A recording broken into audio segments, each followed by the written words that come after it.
பரந்தூருக்கு நிலம் கையப்படுத்த வேணா சொன்னாங்க. பட் வந்து நிறுத்திட்டாங்க.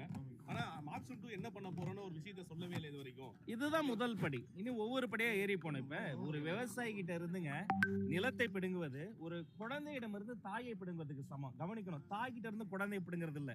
தாய்க்கு வேதனை தான் இன்னொரு குழந்தையை எடுத்துரும் ஆனா தாய். ஆனா ஒரு குழந்தை அம்மாவை தவறு விட்டா எப்படி, அது மாதிரி ஒரு விவசாயிகிட்ட இருந்து நிலத்தை பிடுங்குறது.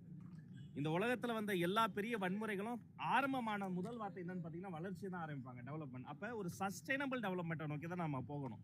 நமக்கு விமான நிலையமும் வேணும், விவசாய நிலமும் வேண்டும். அதற்கான இந்த பயணத்துல சொன்னதை செய்தார் முதல் படிதான் இந்த பர்டிகுலர் பாயிண்ட்ல வரக்கூடாதுன்னா அது ஒரு உறிஞ்சிடும். நான் சட்டமன்றத்தில் கூட பதிவு பண்ணேன்.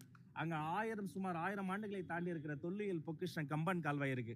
அங்கிருந்து தான் கடைமடை ஏரிகளுக்கு தண்ணீர் வரும். அப்படி தண்ணீர் வந்தாதான் பல்லாயிரக்கணக்கான பறவைகளும் புள்ளினங்களும் அங்க வந்து இனப்பெருக்கம் செய்துட்டு போகும். இது வந்து ஒரு தொல்லியல் மட்டும் கிடையாது, இது ஒரு சுற்றுச்சூழல் சங்கிலி.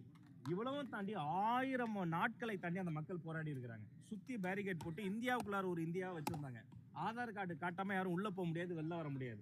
அப்படிப்பட்ட சூழல் இப்பொழுது மாறி இருக்கிறது. இப்போது எப்படி பறவைகள் கூட வந்து போகுது, மனிதர்கள் வந்து போகாத சூழல் மாறி இருக்கிறது. அந்த விவசாய பெருமக்கள் வந்து பச்சை துண்டை போட்டு ஐயாவை பார்த்து முதல்வர் பார்த்து நன்றி சொல்லிட்டு போயிருக்கிறாங்க. அந்த விவசாயிகள் சார்பாக இந்த முதல் அடி எடுத்து வைத்த எங்க முதல்வருக்கு நானும் நன்றியை சொல்லிக்கிறேன். இனி ஒவ்வொரு அடியாக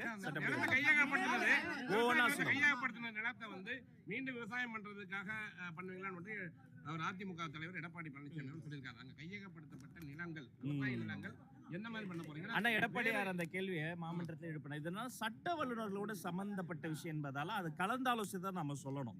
கலந்தாலோசித்து அவர்களுக்கு ஃபேவராகவே இதை நம்ம